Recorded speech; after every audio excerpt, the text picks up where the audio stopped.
সব কিছুরই সৌন্দর্য আছে, তবে সবাই তা দেখে না। Good morning dear student. আজকে তোমাদের ক্লাস 10 তোমাদেরই জন্য শিওর শর্ট এই বইটির ভৌতবিজ্ঞান বিষয়ের তোমাদের সেকেন্ড ইউনিট এক্সামের জন্য যেসব স্কুলগুলো দেওয়া হয়েছে সেগুলো আমরা আলোচনা করছিলাম। তার আজকে এই ব্যানার্জি ডাঙ্গা হাই স্কুল, এই স্কুলটির প্রত্যেকটি কোশ্চেনের সলিউশন আমরা দেখে নেব। ওকে, তো আজকে আমাদের এই বিশেষ ক্লাসের মধ্যে যারা নতুন এসেছো তাদের জন্য বলে দিই, ক্লাস 10-এর তোমাদের জন্য সোম বুধ শুক্র এবং 9-এর মঙ্গল বৃহস্পতি শনি ঠিক সকাল 7টাতে ভৌতবিজ্ঞান বিষয়ের ওপর একটা করে ক্লাস পেয়ে যাবে। ওকে, তো আজকে একটা ছোট্ট খবর বলে দিই, তোমাদের আর কয়েকদিনের মধ্যেই তোমাদের পরীক্ষা শুরু। তো তার আগেই আমরা যে বইটি আলোচনা করেছি আর দুটো স্কুল বাকি রয়েছে, আমরা পরপর দুটো স্কুলই আলোচনা করে নেব। তো আজকে আমাদের সোমবার, তো মঙ্গল বুধ এই দুদিন হলেই আমরা এই বইটির যে স্কুলগুলো রয়েছে সেগুলো কমপ্লিট করে ফেলবো। তো অলরেডি 9-এর আমরা যে টার্গেটটা করেছিলাম সব কিছু ওভার হয়ে গিয়েছে। তো তাদের ক্লাসটার পরিবর্তে তোমাদের এই এক্সট্রা ক্লাসগুলো লাগিয়ে আমরা এই শিওর শর্ট বইটির স্কুলগুলোর আলোচনা করে নেব। ওকে, তো আজকে আর বিশেষ দেরি না করে আমরা ক্লাসের দিকে যাই। তো এই ক্লাসের মধ্যে আমাদের বিভাগ গতে প্রথম কোশ্চেনটি বলেছে এই যে এসটিপিতে। আচ্ছা, এখানে দেখতেই পাচ্ছ একটা সিম্পল একটা অঙ্ক রয়েছে, তো এটা আমরা নেক্সট পেজে তুলে ধরেছি। এখানে একটু ক্যালকুলেশনটা আমরা দেখে নেব। ওকে, আজকে আমরা একটু কালারটা পরিবর্তন করেই লিখি। এসটিপিতে 1.12 লিটার SO2 এর ভর হবে এ বি সি ডি, চারটে অপশান রয়েছে, সঠিকটি কোনটা আমরা দেখে নিই। তো প্রথমত আমাদের SO2 এর আণবিক ভরটি নির্ণয় করতে হবে। SO2 এর আণবিক ভর, এসের মান হয়ে থাকে 32 প্লাস ও এর জন্য 16, দুটি ও রয়েছে, 2 দিয়ে গুণ দিলাম, তাহলে লিখতে পারি 32 প্লাস 16 দুগুণে 32 সমান 64 গ্রাম। আমরা তাহলে এখানে লিখতে পারি যে STPতে 22.4 লিটার SO2 এর আয়তন 64 গ্রাম। আচ্ছা সরি, 1 মিনিট, আমরা এখানে আয়তন করছি, আয়তন নয়, এটা হচ্ছে ভর হবে। ওকে, ভর 64 গ্রাম। তাহলে 1.12 লিটার SO2 এর ভর কত? 64/22.4 ইন্টু 1.12। ওকে, তো এখানে উপরের পয়েন্টটি তুলে দিলে নিচে আমরা 100 করে দিচ্ছি, কারণ দশমিকের পরে দুটো সংখ্যা রয়েছে। আর এদিকের নিচের পয়েন্টটা তুলে দিলে উপরে 10 করছি। তো উপরের একটা শূন্য, নিচের একটা শূন্য কেটে গেল। 112 দুগুণে 224, তো 2 দিয়ে দিলে 2 3 6, 2 দুগুণে 4, তাহলে আমরা পাচ্ছি 32/10। তো এটা আমরা করতে পারি যে 3.2 এত গ্রাম। তাহলে আমরা অপশান সি এটা মার্ক করে নিলাম, এটাই হচ্ছে আমাদের অ্যান্সার। ওকে, তাহলে আমরা অপশান সিটটা দাগ দিয়ে দিচ্ছি। আচ্ছা, কালারটা কীরকম একটা লাগছে, তো এই কালারটা একটু চেঞ্জ করে নিই। নেক্সট বলছে 1.2 অ্যালুমিনিয়াম তড়িৎ বিশোধনে অ্যানোড হিসাবে ব্যবহৃত হয়ে থাকে। Option B graphite.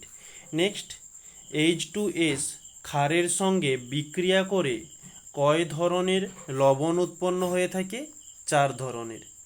পরবর্তী প্রশ্ন, জার্মান সিলভারে সিলভার থাকে অপশান সি 40%। নেক্সট পরবর্তী প্রশ্নের দিকে আসি। বলেছে 6000 অ্যামস্ট্রং তরঙ্গ দৈর্ঘ্যের কোনো আলোকরশ্মি জলে মিউ ডাব্লু সমান 4/3 প্রবেশ করলে তরঙ্গ দৈর্ঘ্য কত হবে? ওই 6000 অ্যামস্ট্রংই হয়ে যাবে। নেক্সট, আগ্রা ফোর্টের দেয়ালে যে দর্পণটি দিয়ে পুরো তাজমহল দেখা যায় সেটি হলো উত্তল দর্পণ। নেক্সট, একটি ভোল্টেজে, আচ্ছা এটাও একটা সিম্পল ম্যাথ রয়েছে, এটার অ্যান্সারটা আমরা নেক্সট পেজে প্রশ্নটা তুলে ধরেছি, উত্তরটি দেখে নেব। একটি ভোল্টেজ রেটিংযুক্ত 100 ওয়াট ও 40 ওয়াট এর দুটি বাল্বের রোধের অনুপাত কত? তো আমরা প্রথমত এখানে দুটি বাল্ব করি, একটা হচ্ছে 100 ওয়াটের জন্য আর একটা হচ্ছে 40 ওয়াটের জন্য। ওকে, তো দুটি বাল্বের জন্য রোধের অনুপাত নির্ণয় করব। তো এই 100 ওয়াটের বাল্বে আমরা বলতে পারি যে পি সমান 100 ওয়াট, এদিকে আমরা বলতে পারি পি সমান 40 ওয়াট। এবারে দুদিকে P1 মানে পি হয়ে যাচ্ছে, তাই আমরা P1 এবং P2 দিয়ে দিলাম। ওকে, তারপরে বলছে আমাদের প্রশ্নে বলেছে একটি ভোল্টেজ, এখানে একটি নয় একই ভোল্টেজ হবে। ওকে, একই মানে ভোল্টেজ সমান, তাহলে আমরা লিখতে পারি V1 সমান V, এদিকে V2 সমান V, কারণ দুদিকে সমান বলেছে। এবারে বলেছে রোধের অনুপাত, R1 সমান জিজ্ঞাসা চিহ্ন, এদিকে R2 সমান জিজ্ঞাসা চিহ্ন। দুজনের দুদিকে দুটো R1 R2 নির্ণয় করে আমরা অনুপাত নির্ণয় করে নেব। ওকে, তাহলে R1 এর সমীকরণটা আমরা কি জানি, বা আর এর জন্য V²/P। এবারে যেহেতু আমরা এখানে P1 ধরেছি তাই P1 দিলাম। এবারে V এর মান কত? V রয়েছে আর তার স্কয়ার করলে স্কয়ারই থাকবে, তাই আমরা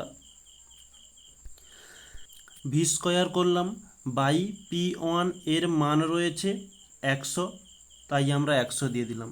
ঠিক একই রকমের এদিকে আমরা R2 এর জন্য নির্ণয় করব। আর এর সূত্র কি, যে রোধ সমান ভোল্টের স্কয়ার বাই পি। তাহলে এখানেও ঠিক একই রকমের V² থেকে যাবে, আর পিটা এখানে আমরা P2 দিই, কারণ আমরা এই ক্ষেত্রে পিটাকে P2 ধরেছি। ওকে, আর এটা ভির মাথাতে মানে পাওয়ারে 22 ভেবে নিও না, ওটা হচ্ছে P2 আর নিচে হচ্ছে V²/P। পি এর P2 এর মান কত? 40। এখন আমরা R1 আর R2 নির্ণয় করলাম, এখন এদের দুজনের অনুপাতটিকে দেখে নেব।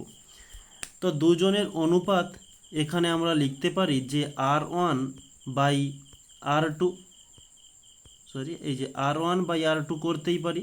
তো R1 এর মান কত?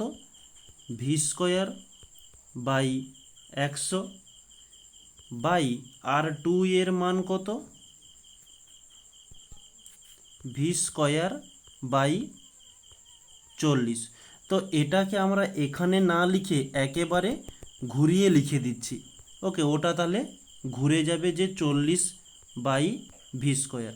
তাহলে V² কেটে গেল, 0 0 কেটে গেল, 2 দিয়ে দিলে 2 2 4, 2 5 10। তাহলে আমরা কি পাচ্ছি? R1/R2 সমান 2/5।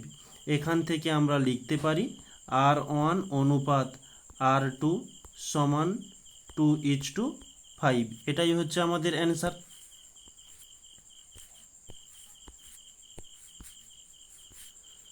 তাহলে আমরা এখানে মার্ক করে নিই 2.5। ওকে, নেক্সট পরবর্তী প্রশ্নের দিকে যাচ্ছি। বিভাগ খ কি বলছে একটু দেখে নিই। 2.1-এ নিকেলের ওপর লোহার প্রলেপ দিতে তড়িৎ বিশ্লেষ্য হিসাবে কি ব্যবহার করবে?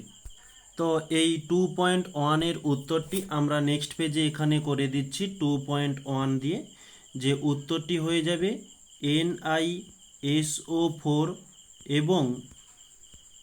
এবং NH4 হোল টু SO4 এই দুইজনের জলীয়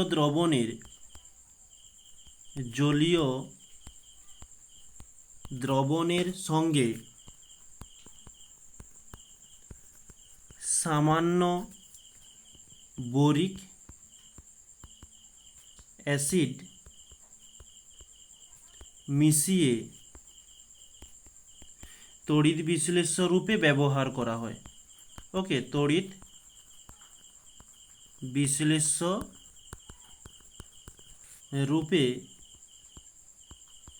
ব্যবহার করা হয়। ওকে, নেক্সট পরবর্তী প্রশ্ন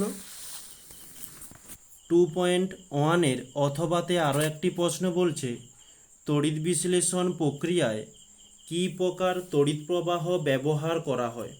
তো সেটি হয়ে যাবে ডিসি।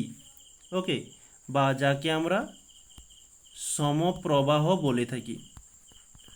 নেক্সট, অ্যামোনিয়া গ্যাস শুষ্ক করতে শুষ্ককারক পদার্থ হিসাবে কি ব্যবহার করা হয়? সেটা হয়ে যাবে পোড়া চুন। ওকে, যাকে আমরা CaO দ্বারা চিহ্নিত করি। নেক্সট বলছে, সমযোজী ত্রিবন্ধনযুক্ত একটি মৌলের উদাহরণ দাও। এটা হচ্ছে N2, যাকে আমরা নাইট্রোজেন বলি। নেক্সট, সাইফান কি? সাইফান হয়ে যাবে 100%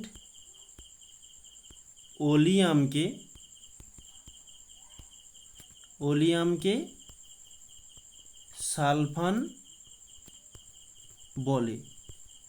নেক্সট, উত্তল লেন্সকে বিবর্ধক কাঁচরূপে ব্যবহারের ক্ষেত্রে বস্তুর অবস্থান লেন্সের সাপেক্ষে কোথায় রাখা উচিত? যে আলোক কেন্দ্র ও ফোকাসের ঠিক মাঝখানে।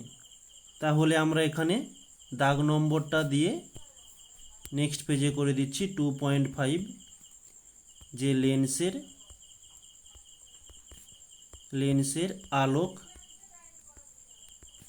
কেন্দ্র ও ফোকাসের মধ্যে। ওকে,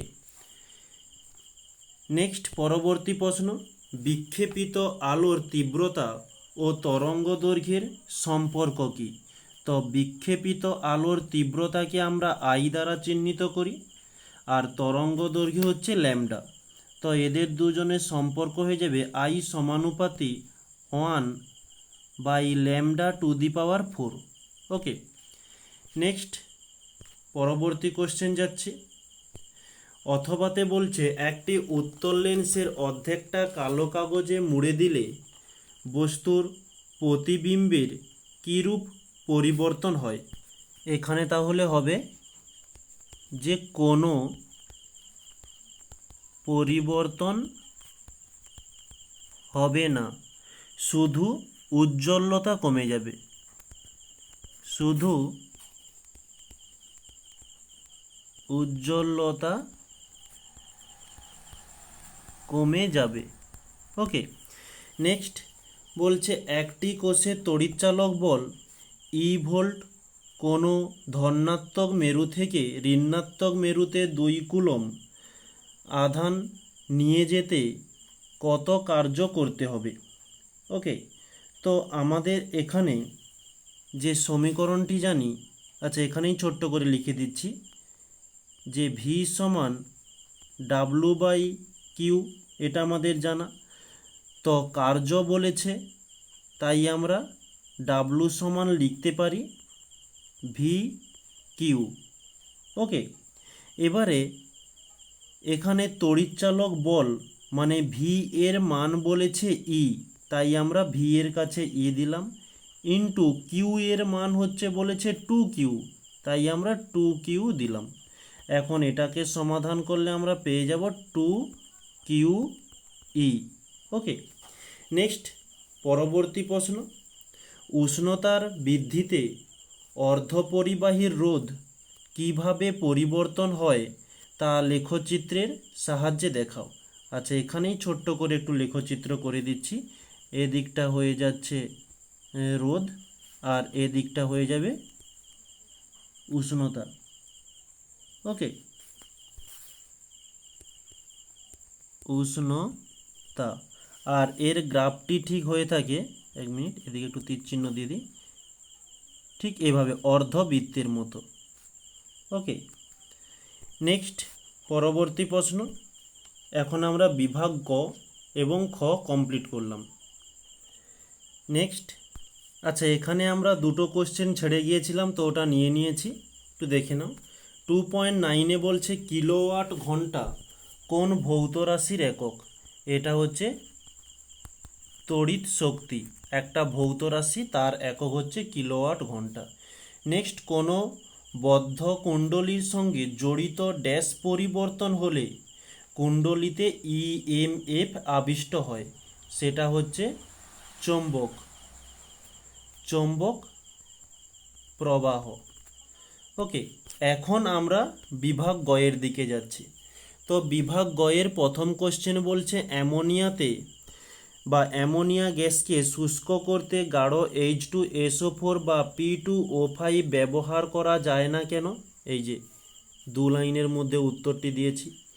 নেক্সট বলেছে অথবাতে অ্যামোনিয়ার অনুঘটকীয় জারণ সমীকরণ সহ লেখো। তো এই যে অ্যামোনিয়ার জারণ, এটা হচ্ছে অথবার প্রশ্ন উত্তর। ওকে, সমীকরণও দেওয়া রয়েছে। নেক্সট 3.2 বলছে আকরিক থেকে ধাতু নিষ্কাশন আসলে ধাতব যৌগের বিজারণ ব্যাখ্যা করো।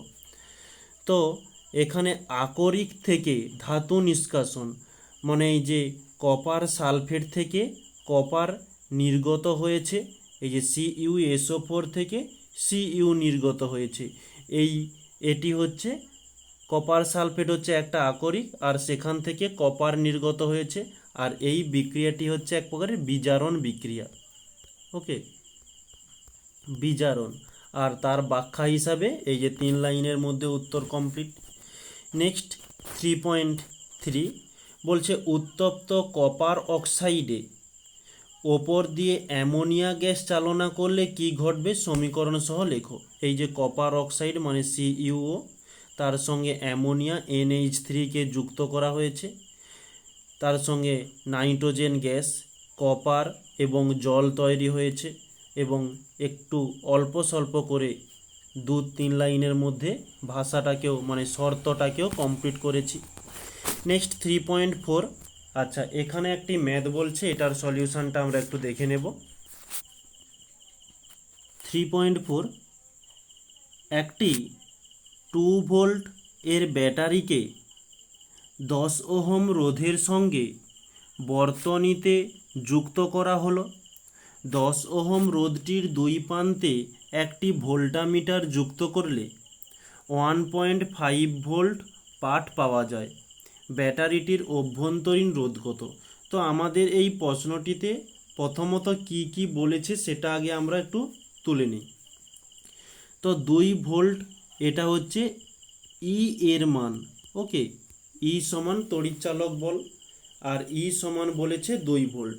নেক্সট বলেছে ব্যাটারিতে 10 ওহম রোধের সঙ্গে যুক্ত করা হলো, এটা হচ্ছে বার থেকে যুক্ত করা হয়েছে, তাই এটা বহির্বর্তনী, আর বহির্বর্তনীকে আমরা ক্যাপিটাল আর দ্বারা চিহ্নিত করি। এখানে ক্যাপিটাল আর সমান বলেছে 10 ওহম। ওকে, নেক্সট বলেছে ওই 10 ওহম রোধটির দুই প্রান্তে একটি ভোল্টামিটার রাখলে মানে দুই প্রান্তের বিভব প্রভেদ ভি সমান বলেছে 1.8 ভোল্ট। তো ব্যাটারিটির অভ্যন্তরীণ রোধ কত? অভ্যন্তরীণ রোধকে আমরা স্মল আর দ্বারা চিহ্নিত করি, স্মল আর সমান জিজ্ঞাসা চিহ্ন।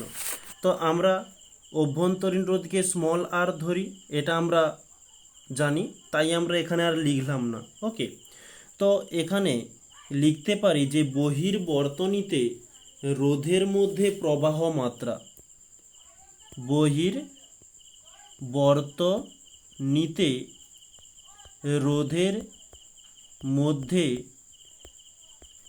প্রবাহ মাত্রা। তো প্রবাহ মাত্রার আমরা সমীকরণটা কি জানি? প্রবাহ মাত্রা আই সমান ভি বাই আর। তো এখানে ভি সমান কি বলেছে? ভি সমান বলেছে 1.8, আর এদিকে আর এর মান কি বলেছে? এখানে আমরা ভি দিয়ে দিই। আর এর মান বলেছে 10 ওহম।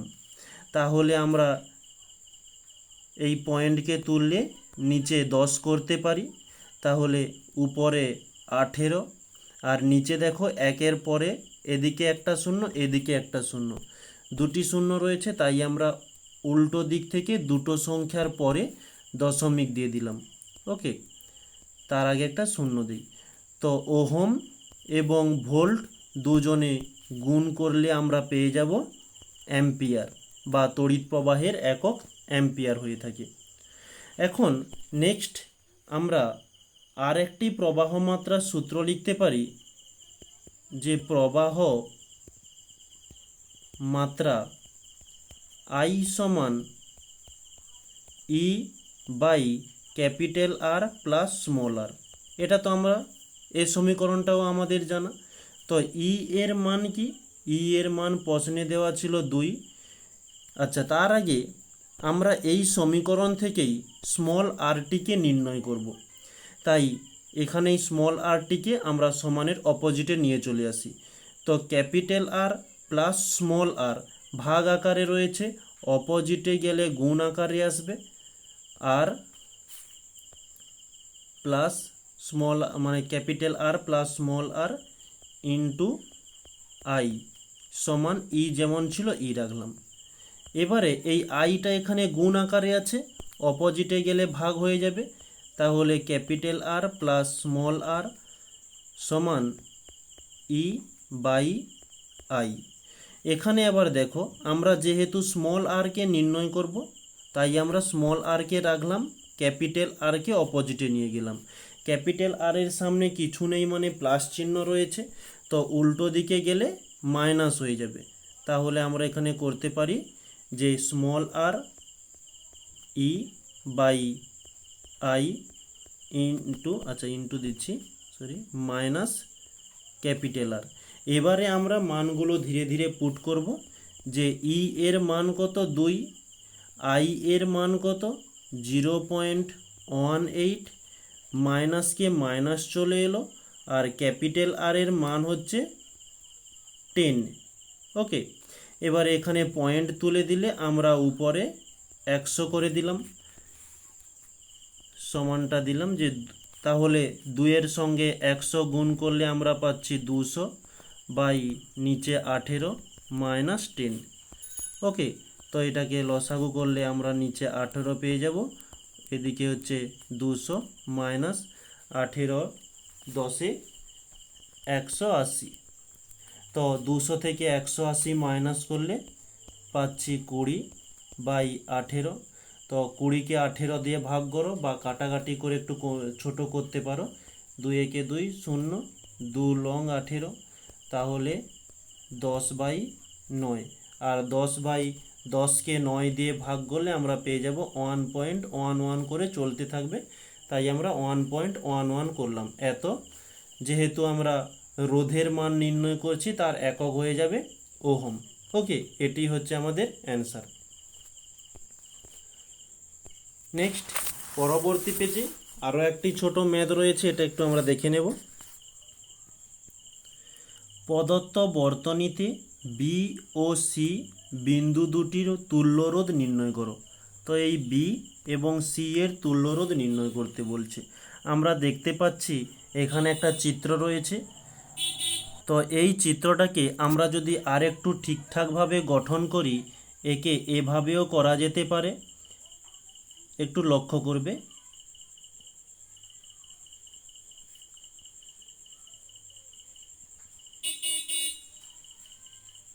ওকে, আচ্ছা, আমরা এই প্রান্তকে বি দিলাম, এই প্রান্তকে সি দিয়ে দিলাম। এই যে দুটো রোধ রয়েছে আমরা এখানে তুলে ধরলাম, আর নিচে যেমন দুটো রোধ রয়েছে তেমন তো দুটো থাকছেই। ওকে, তাহলে এদের রোধগুলো হয়ে যাচ্ছে যে এটা 2 ওহম, এদিকেও 2 ওহম, এদিকে 2 ওহম, আর নিচে যেমন 2 ওহম 2 ওহম ছিল তো আছেই। তো এই চিত্রটিকে আমরা পুনরায় আর একটি গঠন করতে পারি। ওকে, এটা একটু লক্ষ্য করবে। ওকে, এভাবে আমরা গঠন করতে পারি। এটা হচ্ছে বি, এদিকে হচ্ছে সি। উপরে দেখো 2 + 2 দুটোকে যোগ করে আমরা একটা করেছি, তাই আমরা এখানে করতে পারি যে 4 ওহম। ঠিক নিচেও আমরা একই রকমের করতে পারি যে 4 ওহম। এখন আমরা দেখছি যে দুটি রোধ সমান্তরাল সমবায়ের মধ্যে রয়েছে, তাহলে এই সমান্তরাল সমবায়ের সূত্র আমরা লিখতে পারি যে R সমান R1 into R2 by R1 plus R2। ওকে, তাহলে এই উপরেরটা আমরা R1 ধরি, নিচেরটা আমরা R2 ধরি। এখন R1 এর মান 4 ইন্টু R2 এর মান 4 বাই R1 এর মান 4 প্লাস R2 এর মানও 4। ওকে, তাহলে আমরা এটা গুণ করলে 4 4 16, আর এদিকে হচ্ছে 4 4 যোগ করলে 8, তাহলে 8 2 × 16 আমরা তাহলে পাচ্ছি 2। আর এটা রোধের মান নির্ণয় করেছি, রোধের একক হয়ে থাকে ওহম, আর তুল্য রোধ ক্যাপিটাল আর, তাহলে ফাইনালি আমাদের মানটা নির্ণয় হলো 2 ওহম। এটি হচ্ছে আমাদের অ্যান্সার। নেক্সট 3.6, এখানে কি বলছে একটু দেখে নিই। আলোর অভ্যন্তরীণ পূর্ণ প্রতিফলনের দুটি শর্ত লেখো। এই যে দুটি শর্ত তোমাদের সামনে দিয়ে দিয়েছি, দেখে নিও। নেক্সট পরবর্তী, তো এখানে একটু ছোট অঙ্ক রয়েছে, এটা একটু আমরা দেখে নেব। এ মাধ্যম থেকে বি মাধ্যমে প্রবেশের সময় আপতন কোণ 45 ডিগ্রি এবং প্রতিসরণ কোণ 30 ডিগ্রি হলে এ এর সাপেক্ষে বি মাধ্যমের প্রতিসরাঙ্ক কত? তাহলে এটা একটু আমরা চিত্রের মাধ্যমে দেখে নেব। চিত্রটা একটু করে নিই। উপরেরটা ধরলাম এ মাধ্যম, নিচেরটা হচ্ছে বি মাধ্যম। তো এ মাধ্যম থেকে বি মাধ্যম দিকে রশ্মিটি আসছে, তো এটির অভিলম্ব এই ডট ডট দিয়ে একটু চিহ্নিত করলাম। তো এটি চ্যুতি হয়ে নিচের দিকে বেঁকে যায়, কিন্তু যাওয়ার দরকার ছিল এই বরাবর। তাহলে এখানে বলেছে আপতন কোণ, মানে এই কোণটা, আর এর নাম হয়ে থাকে আই। আপতন কোণকে আমরা আই দ্বারা চিহ্নিত করি। আই এর মান বলেছে 45 ডিগ্রি। আর এদিকে এই কোণটা হচ্ছে আর, এটা হচ্ছে প্রতিসরণ কোণ। ওকে, আর স্মল আর, এর মান দেওয়া রয়েছে 30 ডিগ্রি। ওকে, এখন আমরা এখানে একটা সমীকরণ জানি যে প্রতিসরাঙ্কের মিউ সমান সাইন আই বাই সাইন আর। এখন আই এর মানটা কত? আই এর মান বেরিয়েছে, সাইন আই হচ্ছে 45 ডিগ্রি, সাইন আর এর মান মানে সাইন আর এর মান রয়েছে 30 ডিগ্রি।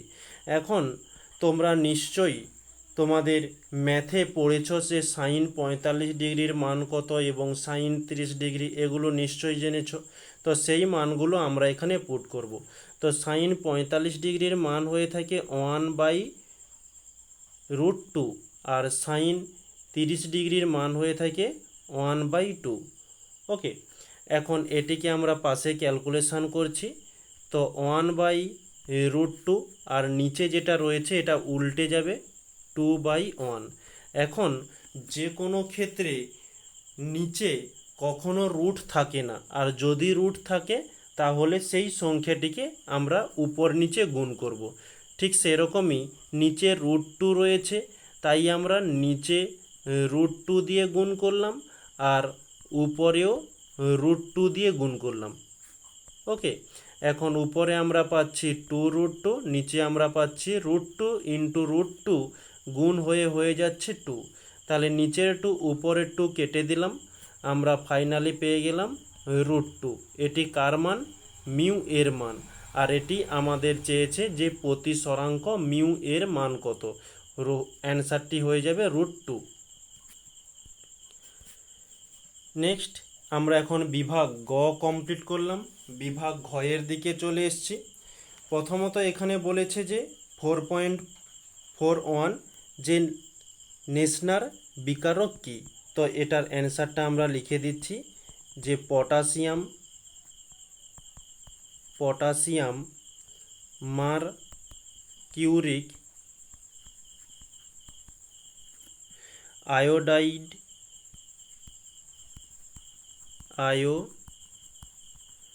আয়োডাইডের এর সংকেতটা লিখে দিই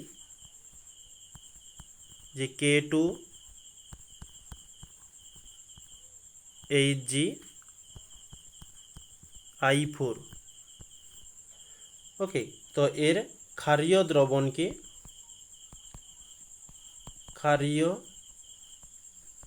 দ্রবণকে নেসলার বিকারক বলে। ওকে, নেক্সট ওর সঙ্গে বলেছে CuSO4 দ্রবণে ধীরে ধীরে অ্যামোনিয়ার জলীয় দ্রবণ চালনা করলে কি ঘটে তা সমীকরণ সহ লেখো। নেক্সট পেজে দেখে নিই। এই যে নেক্সট পেজে দেখেছ, উত্তরটি খুব সুন্দরভাবে তুলে ধরেছি বিক্রিয়া সহ। নেক্সট পরবর্তী প্রশ্নের দিকে আমরা এখন যাচ্ছি। 4.2 এখানে বলেছে অ্যানোড মাড বলতে কি বোঝো। এই যে অ্যানোড মাড কাকে বলে চিত্রও পাশে দেওয়া রয়েছে। খুব সুন্দর অ্যান্সার। তো পরীক্ষাতে চিত্র অঙ্কন করার প্রয়োজন নেই। তো ওরই সঙ্গে আরও একটি প্রশ্ন বলছে কপার তড়িৎদ্বার ব্যবহার করে CuSO4 দ্রবণের তড়িৎ বিশ্লেষণের ফলাফল আলোচনা করো। তো নেক্সট পেজ, এই যে কপার তড়িৎদ্বারের সাহায্যে কপার সালফেট দ্রবণের তড়িৎ বিশ্লেষণ। এখানে ক্যাথোড বিক্রিয়া, অ্যানোড বিক্রিয়া এবং তার সম্পর্কে আলোচনা খুব সুন্দরভাবে দেওয়া হয়েছে। নেক্সট পরবর্তীতে যাচ্ছি যে 4.3 এখানে বলেছে একটি আলোক রশ্মি প্রিজমের মধ্য দিয়ে যায়, দেখাও যে চ্যুতিকোণের মান ডেল সমান I1 plus I2 plus A। তো এটা প্রমাণটা কিভাবে করতে হয়, এই যে প্রমাণটা হ্যান্ডরাইটিং নোট খুব সহজভাবে চিত্র সহকারে তুলে ধরেছি। তো এখানে আর বুঝিয়ে বেকার টাইম নষ্ট করছি না, কারণ তোমাদের এগুলো এই সেকেন্ড পরীক্ষাতে আসবে না। তো যার আসবে তার খুবই ভালো, কারণ তোমরা আগে একবার পরীক্ষা দিয়েছ, ওই চ্যাপ্টারগুলো যখন পুনরায় আর একবার দেখা থাকবে তো তোমাদের রিভিশনটা থাকবে। ওকে, আর এটা যেহেতু ফার্স্ট পরীক্ষাতে হয়েছিল তাই আমরা প্রথমে এই নোটটি বানানে এই প্রমাণটি কিভাবে করতে হয় সেটা খুব সুন্দরভাবে তোমাদের ক্লাসে বুঝিয়েছিলাম। আর যদি যারা কেউ দেখোনি এমন কেউ থাকো তাহলে প্লে লিস্টে গিয়ে একটু নিচের দিকে দেখতে পারো। আর যখন বুঝিয়েছিলাম সেই নোটটাই তোমাদের এখানে পিকচার করে মানে ফটো তুলে তোমাদের পিডিএফে অ্যাড করেছি। নেক্সট পরবর্তী পেজ। তো এখানে অথবাতে একটা অঙ্ক বলছে, মানে অঙ্ক নয়, এটা একটু ব্যাখ্যামূলক কোশ্চেন। তো তার আগে একটা ছোট্ট কথা বলে দিই যে আমাদের এই ক্লাস শেষে যে পিডিএফটি ফাইনালি নির্গত হবে, যদি তোমাদের প্রয়োজন হয়ে থাকে তাহলে তোমাদেরই জন্য মানে তোমাদের কাছে পৌঁছে দেওয়ার জন্য এই ক্লাসের নিচে একটা টেলিগ্রাম গ্রুপের লিঙ্ক দেওয়া রয়েছে। ওখানে ক্লিক করবে, ওখানে একটা গ্রুপ শো করবে, ওখানে জয়েন্ট হয়ে গিয়েও ওখানে প্রতিনিয়ত তোমাদের পিডিএফগুলো আপলোড করা হয়ে থাকে, তোমরা ওখান থেকে ডাউনলোড করে নিতে পারো। ওকে, এখন আমরা দেখছি যে অথবাতে কি বলছে, সিধু জেঠুকে ফেলুদা প্রশ্ন করলেই সিধু জেঠু পকেট থেকে একটি আতসকাঁচ বের করে এনে বইয়ের ওপর রাখতেন। আতসকাঁচের সৃষ্ট প্রতিবিম্বের প্রকৃতি কি কি। তো সৃষ্ট প্রতিবিম্বের প্রকৃতি হয়ে যাবে, এটি হচ্ছে প্রথম প্রশ্নটির অ্যান্সার, অসৎ,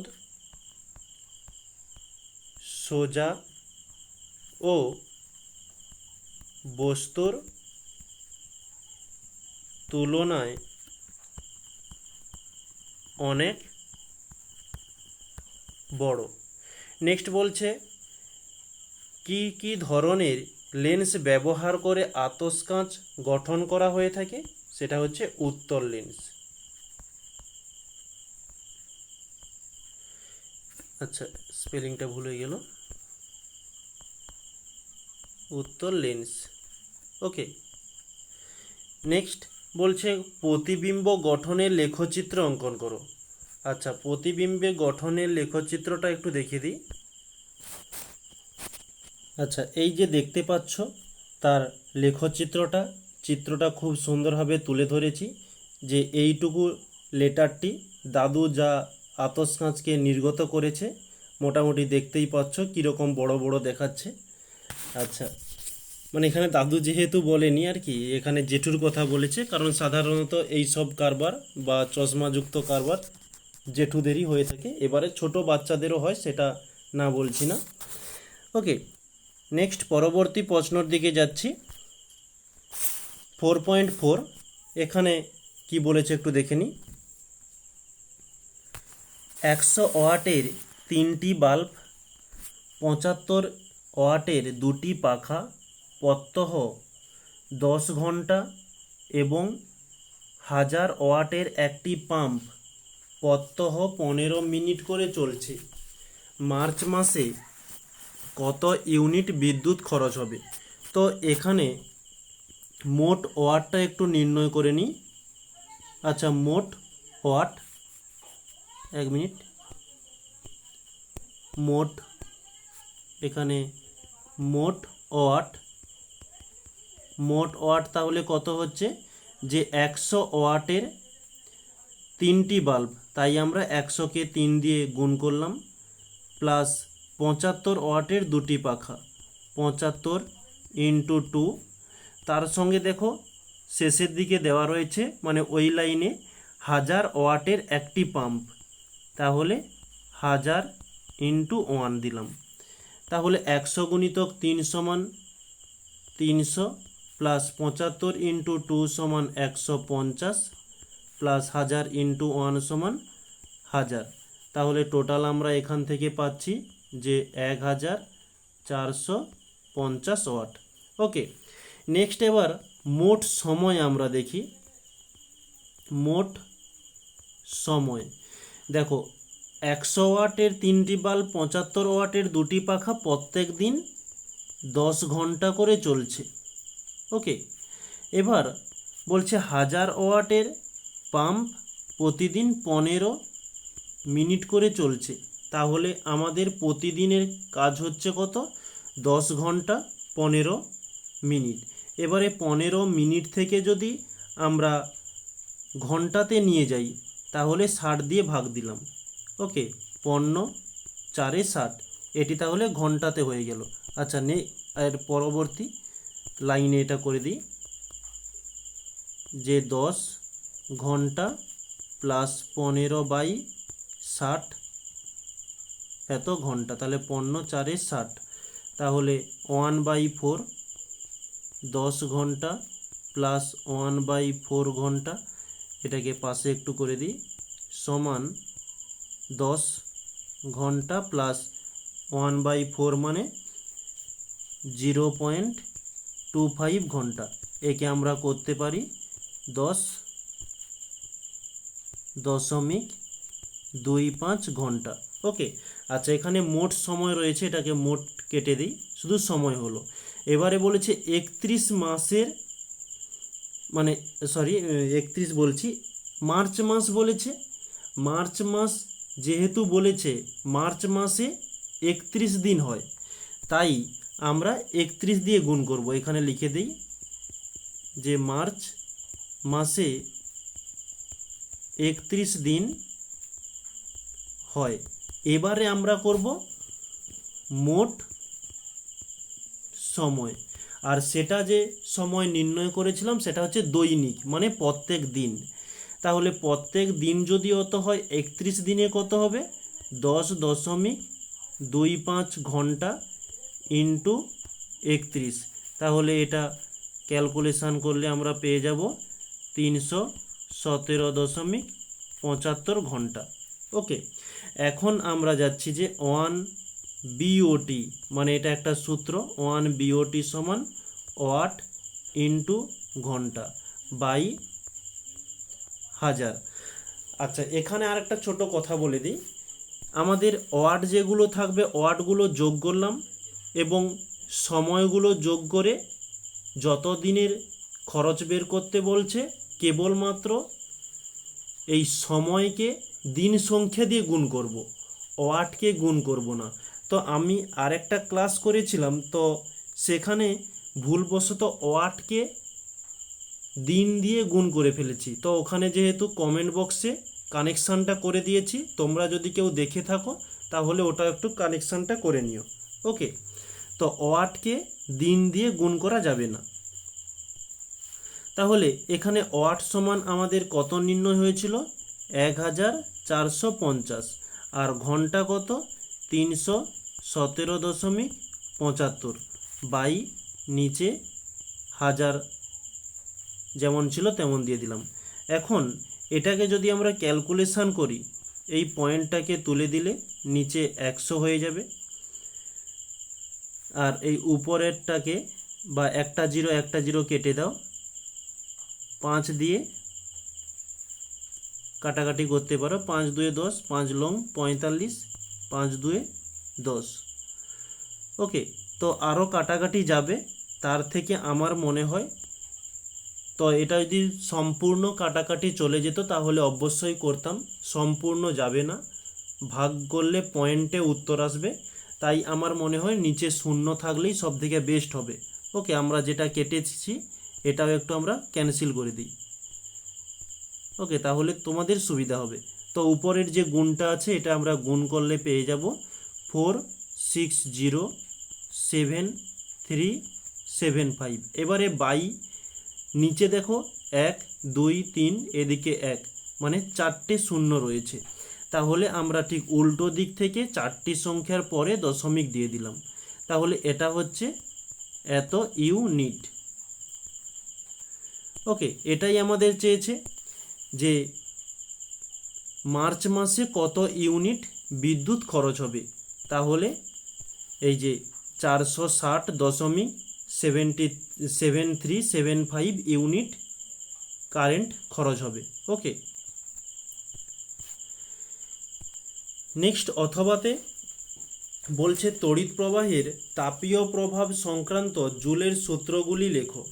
তো জুলের সূত্র 3টি হয়ে থাকে। তো প্রথম সূত্র, এর গাণিতিক রূপটা নেক্সট পেজে রয়েছে এই যে, এবং দ্বিতীয় তৃতীয় 3টি সূত্রকে সম্মিলিত করে একটা ফাইনালি সূত্র নির্গত হয়েছে। তাহলে আজকে আমাদের বিষয়ে যা কিছু ছিল সব কিছু কমপ্লিট হয়ে গেল।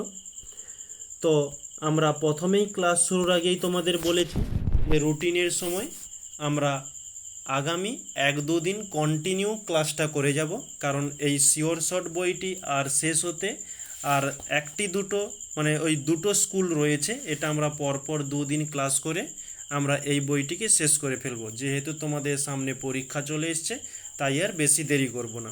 ওকে, তাহলে সবাইকে আজকে থ্যাংক ইউ বলে আজকের ক্লাসটি এখানেই শেষ করছি।